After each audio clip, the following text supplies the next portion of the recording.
Today we are celebrating champions. We celebrate the Proteas who have eventually managed to be champions. They are officially crowned the World Test Champions. They bring back the trophy to South Africa as they've done so with class, with grit, and of course so much, dominance, which we loved to see. We'll be talking all things the Proteas, and the most important thing, we'll also then shift focus and talk all things the rugby. The Springboks will be in action real soon, and the better person to do that is a true sporting broadcaster who of course focuses on all sporting codes and will manage of course to shift and focus light on the Proteas and the Springboks. It is Philasande Sixaba who joins us, and my favorite influencer, Mahlatse Mphahlele, always alongside us. But before we get into the gist of the show, because of the Proteas, we are in a celebrating mode. So we've seen the boys, they've been singing, they've been dancing, and I figured, why shouldn't we do it today on the Arena Sports Show? We're going to do just that. I've got a song lined up already. They don't know what song it is, so I'm going to start so that nobody sings. What is it? What is it? You said you can't sing. I know I can't sing, but I'm going to say the lyrics here, and maybe it's going to reveal our ages here, depending on the songs that we choose. So mine is All I Do Is Win, Win, Win. No matter what. Money on my mind. I can never get it now. He's laughing because he doesn't know I don't know the lyrics. I don't know it. I'm glad you're here and you know it. So that's my song. What's your song? There's a song now that they've coined at Lord's, celebrating Themba Bavuma. Yeah. I think it was assistant coach Ashwell Prince that came up with it. And then they've been singing it across the past few days. Sing it, Philasande. I'm trying to remember it. I'm commentating. I'm trying to remember it. His name is Themba Bavuma. He came to score, came to score, came to score, score. He came from Langa, he came to Proteas. His name is Themba Bavuma. Yes, that's the one. Yeah, I saw that clip. I think they were in a bus or something. They were in the bus, Beautiful choice. Now you gotta top all of that. Yeah, I'm gonna be safe. Campione, campione, ole, ole, ole, campione, campione. That's the safest one. That is definitely safe. And not revealing your age at all. So I see what he's done there. But of course, before we try and focus into the Proteas and the Springboks, there's so much that's been happening in the world of sports. So let's start by finding out what's in your top stories.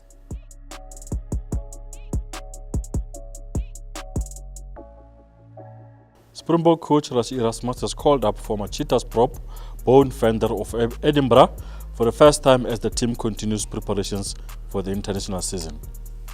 The match talked about FIFA Club World Cup, which runs until 13th July across different cities in the US, is finally in full swing after kicking off at the weekend. Fresh from the Proteas becoming the World Test Championship winners, the next cycle of test matches begins in earnest with a string of high-profile series kicking off proceedings this month.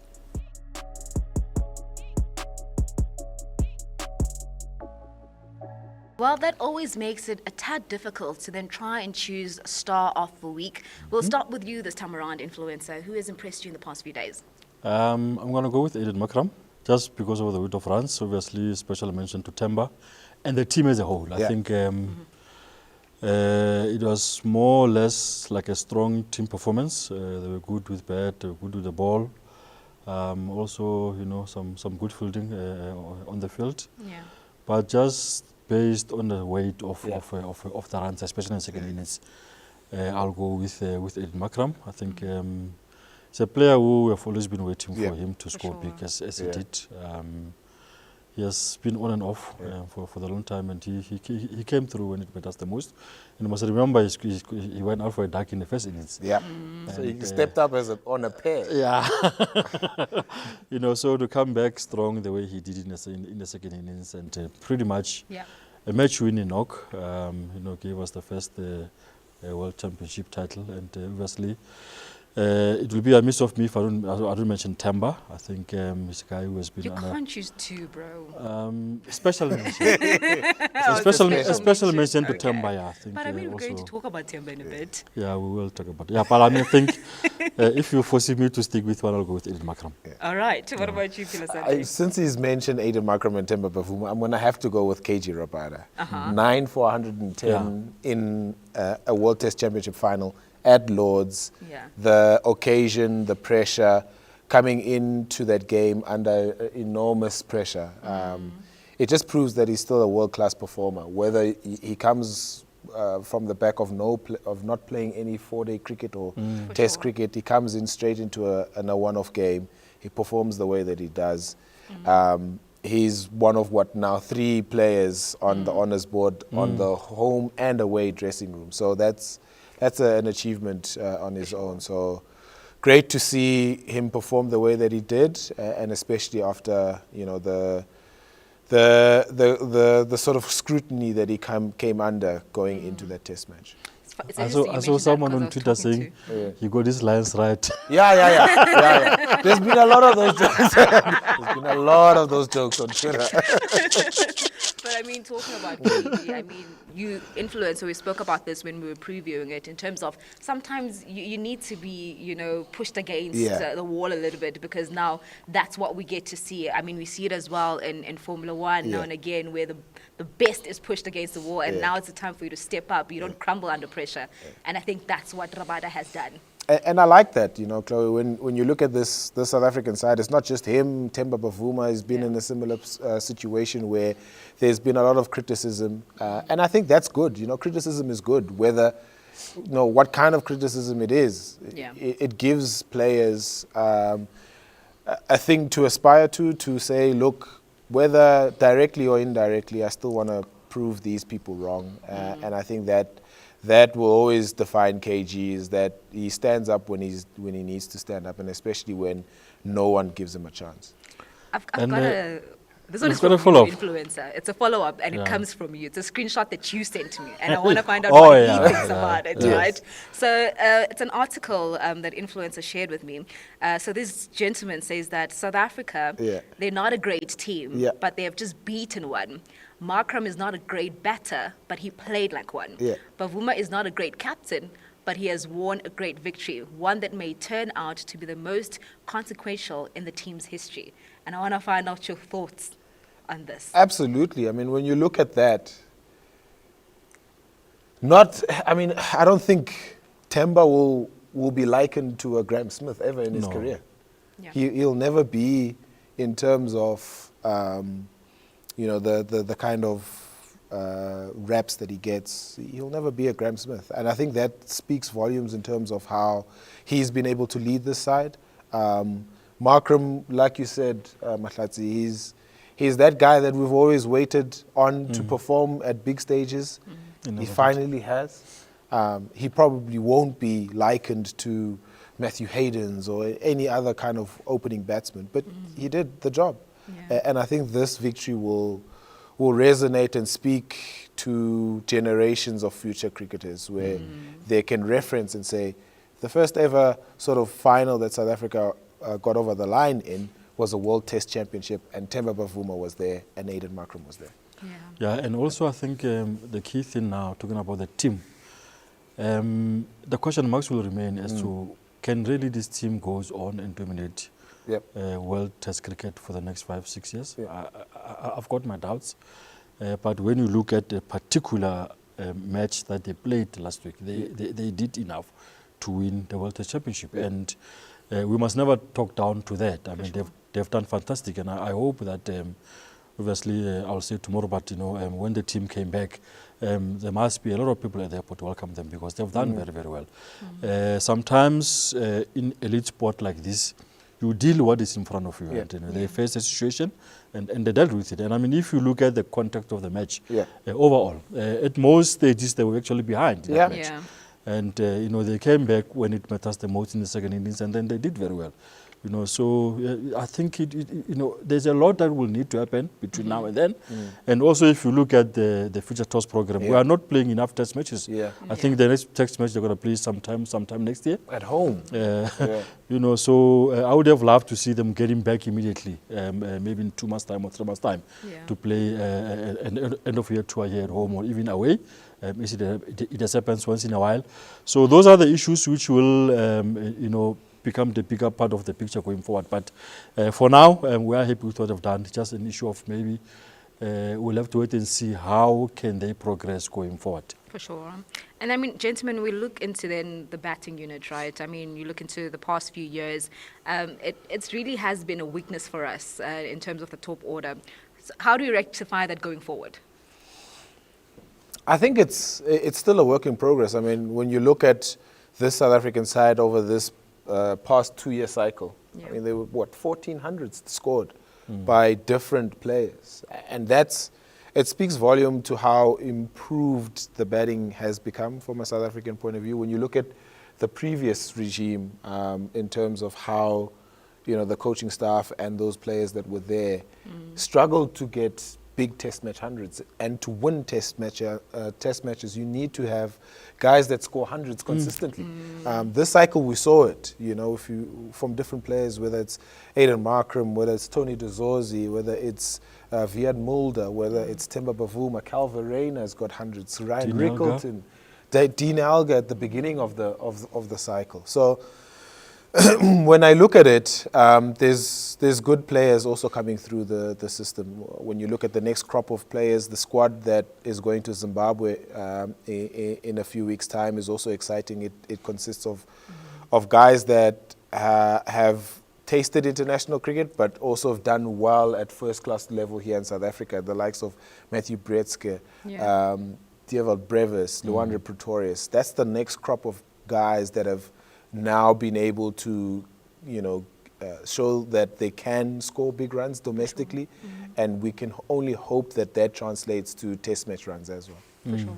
And also, you must remember, for the last while, we've been on some sort of a transition. I know it's an overused term, but we've lost AB, we've lost Hashim Amla.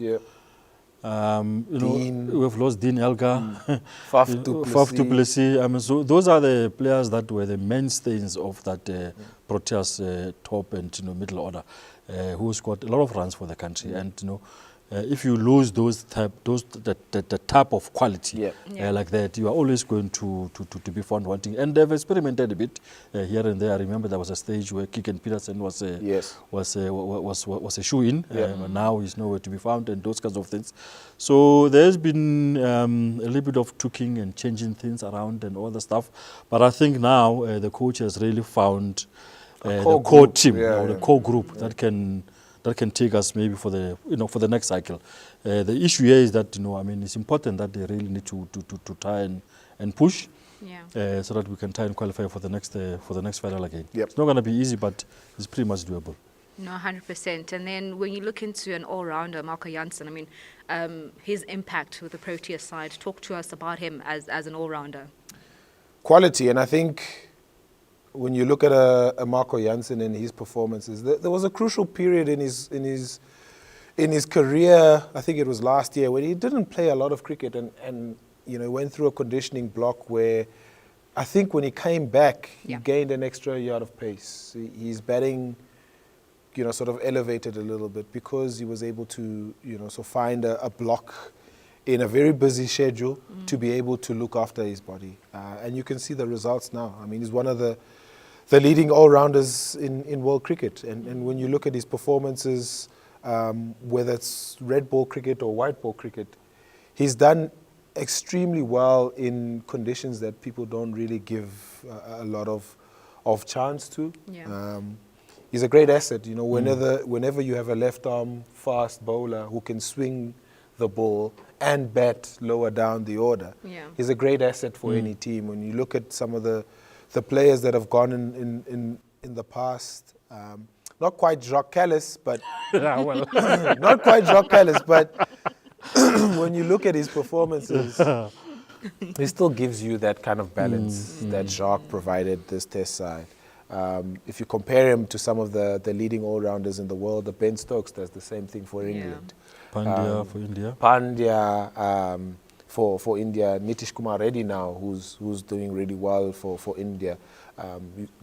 Cameron Green does a great job. Maybe a guy like Bo Webster from Australia does a similar job. But he's the point of difference out of all these people is that he's left-handed and he bowls at a good pace and he can bat. So his performances have been very key to getting South Africa to the World Test Championship final and winning it. The other person who can be key for us is Vian Mulder. He's another guy who came through, and a lot was said about him.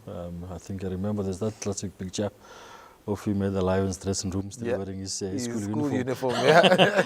A lot was made about him. I think you can imagine if he's firing with both ball and bat, and then of course we have got Marco Jansen also doing his thing.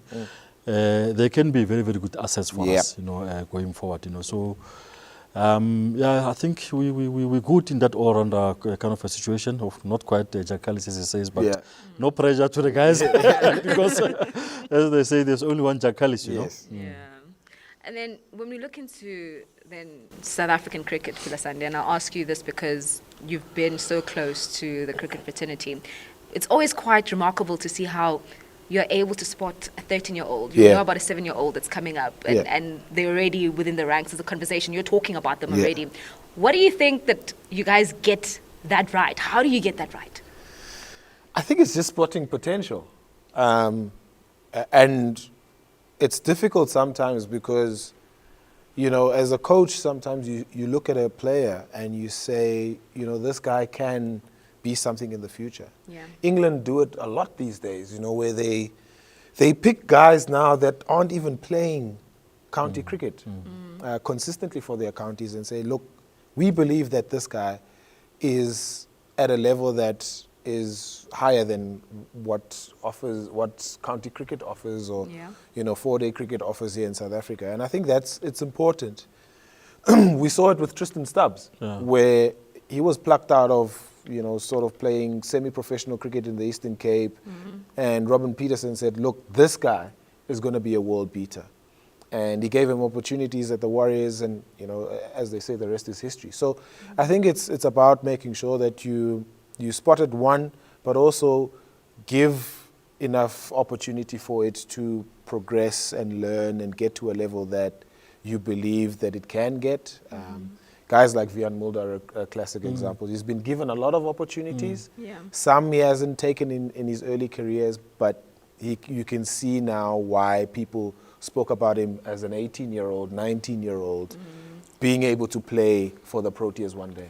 So now how important does this team that's going to Zimbabwe becomes as some sort of a buffer, because some of the players there have tested international cricket, but not quite good enough to push for the Proteas. So that team becomes important. Absolutely important. And when you look at who it comprises of and who it doesn't, I'm sure Temba will be ruled out because of his hamstring. He probably won't go on that tour, but it doesn't have a lot of senior cricketers involved in that tour, which gives it a really good opportunity for the next crop of players to really show their mark. I mean, if you look at a Devo Brevis, he's spent time now playing domestic cricket, 4-day cricket for the Titans, and he's done well.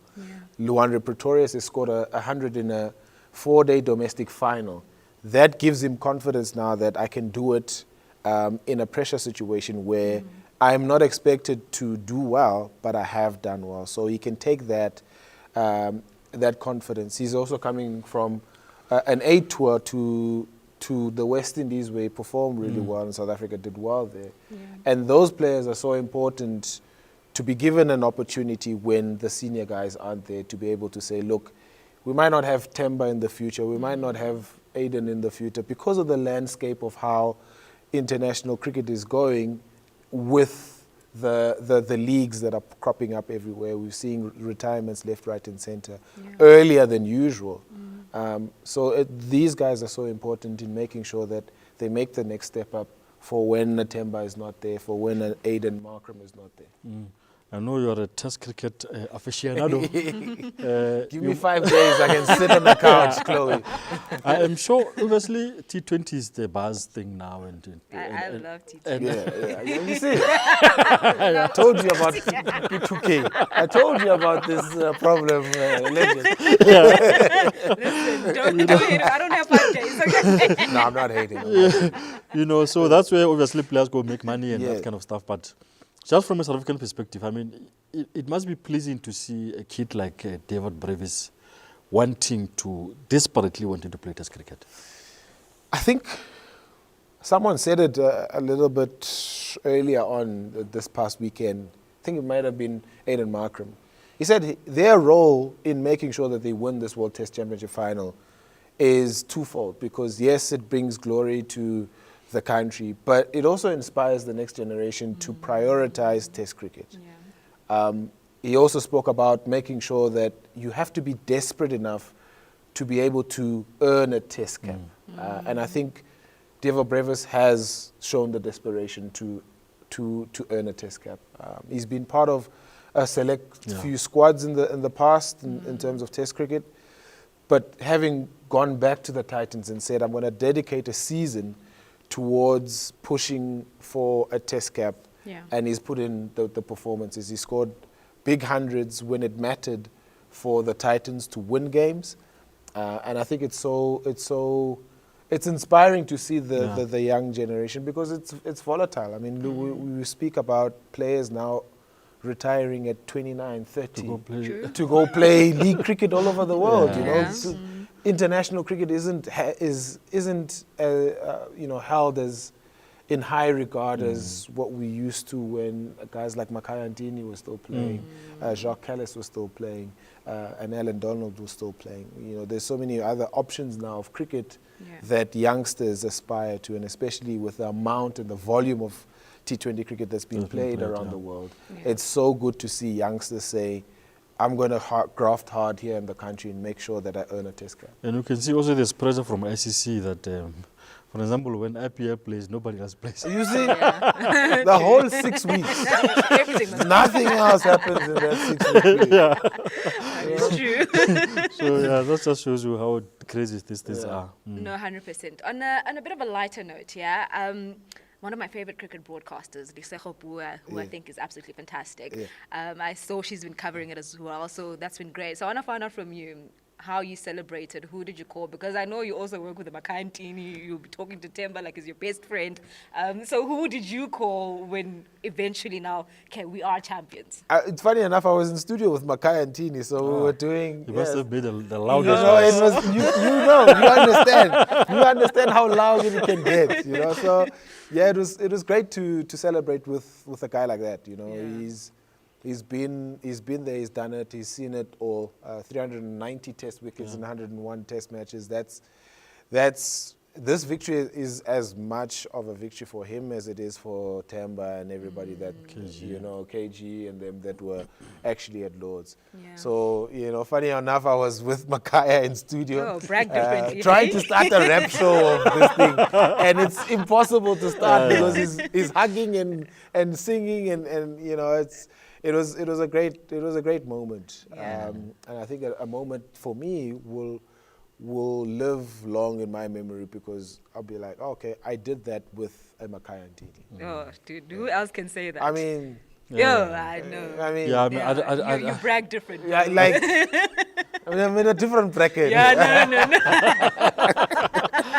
Yeah, I think that last ball was a full toss. Yeah. And then Kyle pushed it to mid-on or something like that. And Through then, the covers. yeah. Yeah. And then, you know, so yeah.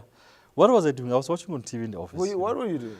I was in the office watching on Diligent TV. worker. For yourself. Diligent And worker. then, You were also working. Yeah, but I mean, he's there. He's in the office, you know. you know, so yeah, the whole office erupted with excitement and stuff. And yeah, it was a nice moment to savor.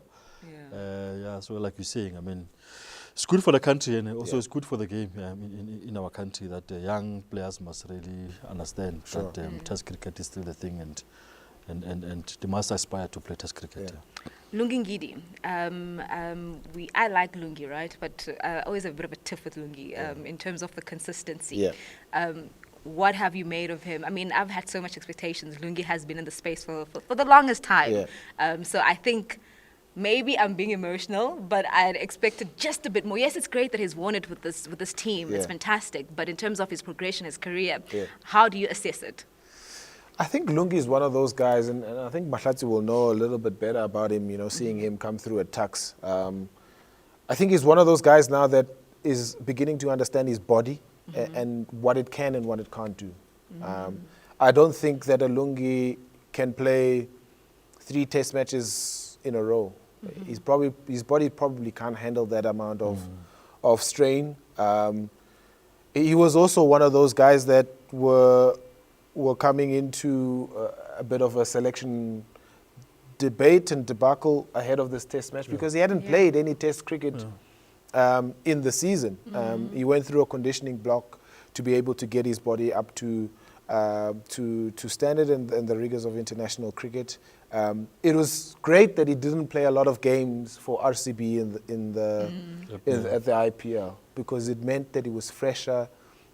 He was training a lot in extreme conditions, which means that he could acclimatize very quickly to bowling that amount of overs in a test match. He's one of those guys now, I think, when you compare him to a KG Rabada, different kind of body mechanics. KG very more athletic than a Lungi, but he plays such a vital role. And I like what Shukri Conrad spoke about him in the build-up to the test match. He said, I want to have Lungi because he gives us something different. A guy like Lungi after a spell from Marco Jansen and KG Rabada, you still have to deal with another guy that can bowl 135 plus. Gives you attack a lot more of granted. It gives you attack a lot more firepower in terms of speed, accuracy, and all that. And those 3 wickets were so crucial on day 2. To get Steve Smith out very early in the second innings is so important. And then to follow it up with 2 more wickets was amazing. So his performances in that test match was also so crucial in South Africa being World Test champions. For sure. Yeah, no, it's true. And also I think at this level it's important to have the backing of the coach because as you said, people were questioning whether he should be there or should not be there. At the weight of him not having played much. And obviously, I mean, we're not body shaming or anything like that, but he had challenges with his weight and stuff, and he will know his body better. He will know the workloads that he needs to take, and also the people behind the scenes will probably work with him properly to know what kind of load he must take and all stuff. But he plays an important role, and I think also earlier on in his career, going into the Proteas setup and finding guys like Dale Steyn and Vernon and Mokel. He must have learned a lot from those guys, and you don't work around such established people and don't learn a lot. And he will still give us a lot going forward, definitely. With Marco there, KG there, him, and also on the slower side of things, having Vian, Keshaf. We should be good. I think also we focus a little bit more on the batting, but also on the bowling side of things.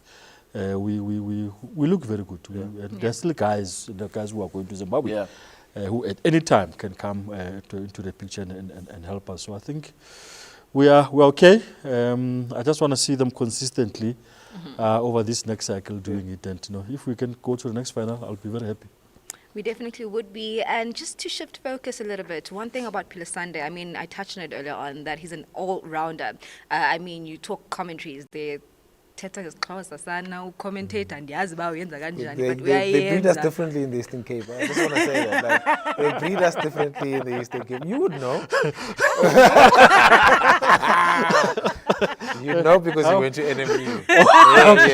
Nothing sinister. Okay, all right, okay. Great save, but anyway, I mean, I've also listened to you in radio as well. I mean, I'm interested as well in your career in terms of being an all-rounder and really touching on all sporting codes, because I know recently you were at the bar as well. So you talk Springboks, you talk the Proteas, football as well. I've also seen you in the football space. I think this legendary Mahlatse here will attest to this. I mean, he's been a journalist for close to 30 years now. Just about 35. Yeah, you see, so I'm shaving down years on his career here. But I think you'll attest to being able to be versatile. One, secondly, and it's not relevance that we chase. It's just making sure that you're still ahead of the game, and being able to be versatile keeps you ahead of the game. And I've been fortunate enough to be able to have played different sporting codes growing up, so I understand them and be able to speak about them with a little bit of an authoritative voice because I've played a bit here and there. So You know, I always look at my career and say, look, if you want to have longevity in your career, you gotta be able to do multi-sports. You can't just box yourself and say, I'm gonna be this kind of a broadcaster or this kind of a journalist. I'm gonna try and do everything. And then by doing everything, you kind of know what your strengths are and what your weaknesses are, where you fit in, where you don't. And then you just hammer down on the things that you fit in and kind of, you know, let go of the things that you don't fit into. So that's been, you know, how I've approached my career over the last, it's not 35 years. As How many years has yours been? He's been a journalist for as long as I'm 25. alive. No, it's 25. Yeah. Don't try and make him older. As you say that, a lot of people don't know that part of the backroom staff of this Proteas team, there's a gentleman called Volvo Masubelele. Yes. Volvo is the team manager of that team. And I remember back in the day at the Titans at Super Spokpak, he was there around as a player, and you know, he did quite a number of things around the side. And obviously, the country was different during those days. You can say maybe the system didn't really look after him the way they should have. As a player, he could have made it probably. You know, I mean, I remember those days of Geoffrey Toyana, Ethin Balati, and all those kinds of guys. So though a lot of people don't know the journey that guy has traveled, and I think at some stage he needs to come out of his shell and really talk about the journey that he has traveled. Because I sat there as they were celebrating, and I looked at him, and you know, sort of, there was that sense of fulfillment from my side to say, you know, this guy has walked the journey. Has walked the journey, and you know, he's one of the people who also should celebrate as we celebrate these guys when they come back, because he has really, as Coach Pucha would say, he has paid his school fees, and he deserves a small recognition for the contribution he has made. You know. So when we started with such people. So. I watched a lot of club cricket. I used to go to yesterdays. You know, when I first came in, you know, young, fresh, come out of the Eastern Cape, I know nothing. You sit next to this hot man. You've known him that long? Gosh, that's crazy. Almost so 10 years I've known him. Wow. So I used to watch a lot of club cricket, a lot of club rugby. You know, Police, Harlequins, Atteridgeville, Yesterdays, you know. So that's how, because I never played cricket and rugby. And the reason how I got introduced to the sports was at schools level. And obviously I was young at that time and a little bit naive, I didn't understand. But my editor at that time said to me, you know, look, the country is changing. These sports are going to need black journalists and black officials. And I said to him, I don't know these sports. I don't know He anything said, about you know, the best place to start is to go was club rugby and go to school sports. You know, I was probably the first person to write about Emi de Villiers. I may be wrong, but I must have been. And Vatam Gubeni will tell you. He was not there, but I went to watch a rugby match at Afis. And AB was playing number 10 for Afis. Faf was there, Heino Goon was there. Jack Rudolph was the senior player. I was just mesmerized by the talent that this kid was on a rugby pitch. When I went back to the office, I told my editor last time, I said, I've just seen this kid called Eddie Diaz. There's this kid. He will play for the Springboks one day. I had not seen him play cricket. You know, so younger kids these days, they just come. The first assignment is to go to a Bafana match. And they don't go through the stages of this thing. And that's where sometimes the problem is. And then you have got these things of social media. That we are not going to get into, but moving swiftly right along. We do know, I mean, as well, that the FIFA Club World Cup is on. I want to find out your thoughts from the both of y'all, what you think of the tournament. I mean, I've seen a few fans saying, oh my goodness, the stadiums are empty. But also, how would you put a game at 3 p.m.? People are at work. Talk to us about that. Chelsea won last night, so I'm happy. Chelsea won last night, so I'm happy. Look, it's different. I guess America is probably not the biggest in terms of, you know, it's football pedigree. They focus on a lot of other sporting codes Yeah, that they would are, call that soccer. Yeah, it's soccer. Soccer. Soccer. Yeah. So, it's I guess it's FIFA's way of, diversifying the game and bringing it to areas where it's not as big as in Europe or somewhere maybe in Africa, where football is very big here in Africa as well. So it's a new thing, and I think it'll always be a hit or miss when you go into new regions and new territories and trying to come with a big tournament where people don't really recognize it that much. But it's got potential, and the FIFA Club World Cup has been around for quite a while now, so people still recognize it as a tournament that they want to win. All of the clubs that are there want to win that trophy. For sure. I saw PSG thrash Atletico Madrid in their game, so that's serious. Like, there's those are big European clubs that are coming there to battle it out and make sure that they've got winners. Do you hear that, influencer? Big European clubs. Where's your club? Yeah.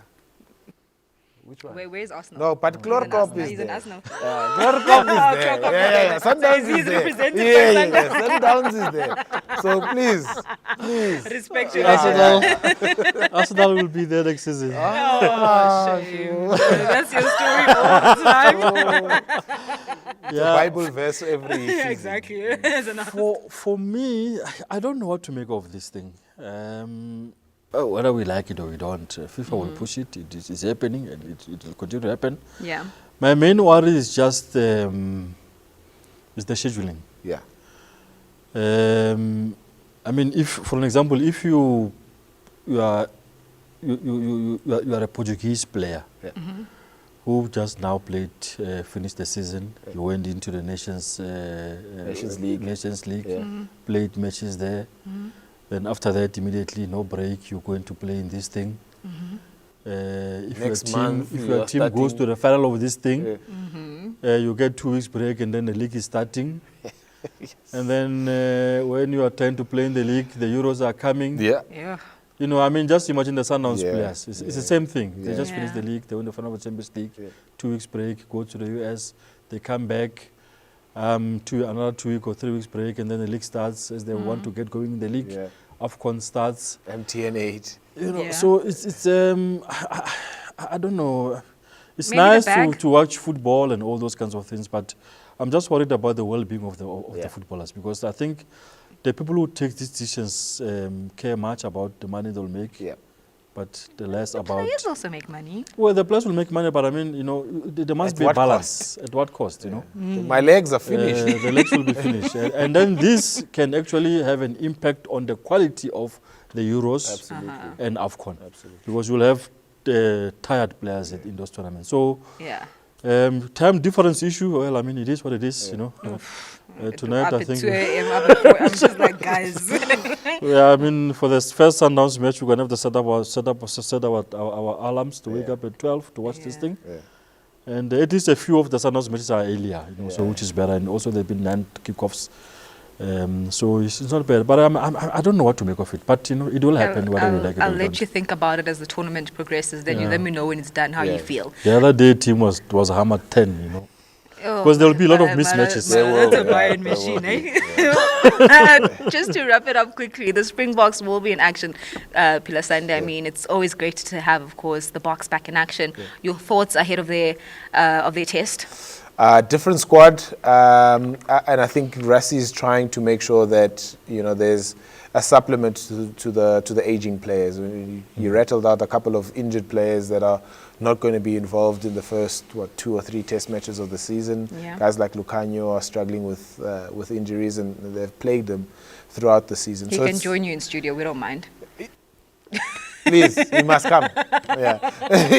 So it's I think it's a new sort of squad that's we're gonna see for these 3 test matches, starting with Barbarians, and then in fact 4 test matches: Barbarians, then Italy 2, and then Georgia.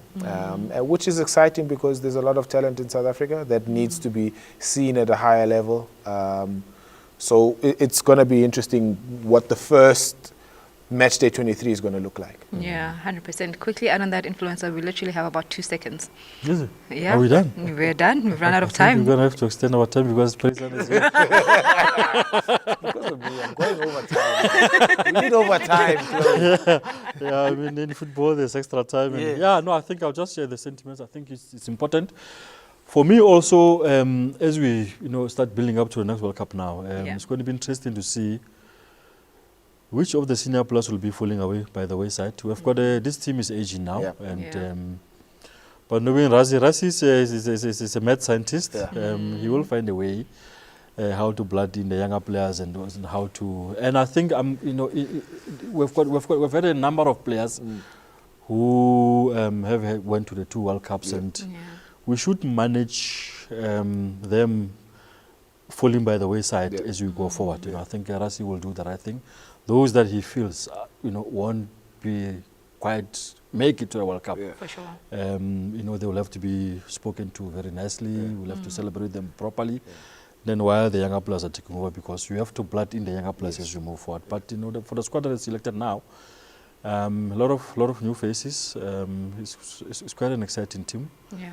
It will be interesting to see what he picks next week. We're seeing them this week.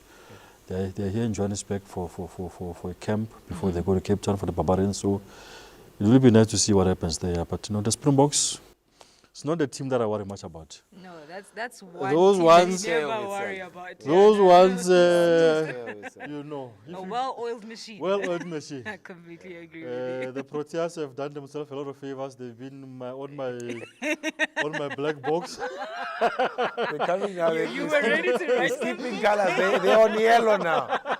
It takes a while to get to green books for Mahlatse. Of course, you know that. Bafana, they're coming around nicely. You can see every time they play, the fans are packing the stadium. Yeah. So we are looking very good in South Africa. The football is doing well. In football. You're happy with Bafana? I'm happy with Bafana. I'm happy with the coach. The one thing that they must do, those ones there at Sava House, identify a coach now. Because this guy is leaving. You don't want to be running around when Hugo Bruce leaves after a World Cup. If you qualify for the World Cup, we need to start identifying a coach now. Wasn't it nice to see 2 different Bafana squads playing on the same day? It was nice. Bafana B and Bafana C. Yes. Bafana B and C. Okay, because that one there, that wasn't the A team. I don't like your tone. I really don't. I really don't like it. I really don't. And then those ones said, Bloom, if I had my way, I would not give them caps, those ones. Yeah, no, he's been saying this. I've been hearing this throughout the tournament. And also, I said it there last week that I felt strongly that some of the players who were in Polokwane should have gone to Bloom. Just on the strength of playing more matches. Okay. They could have benefited playing 4 matches, and also some could have benefited with the pressure of playing a final for the national team. Because there, some played 1 match and then they come back, So, but it's not complete happiness here. I sensed you. But the depth is great, no? To be able to the have depth is very good. Yeah. The depth is very good. When those ones come back from the World Cup. Selection because now you must remember we're going to the World Cup qualifiers now. Nigeria's coming. So there's quite also a lot of stuff, a lot of exciting matches coming up for the Bafana team. It's going to be great. We have to beat Nigeria though. Absolutely. We definitely because have to. Because if they take those 3 points from that mess they created, don't beat Nigeria, may kiss USA goodbye. And we do not want to do that, but we will be kissing you goodbye for now. We'll see you, of course, on the next one. Philasande, thank you so much for joining us. Absolute Such a pleasure. And we'll see you in the next episode of the Arena Sports Show. Cheers. Bye-bye. Ciao, ciao.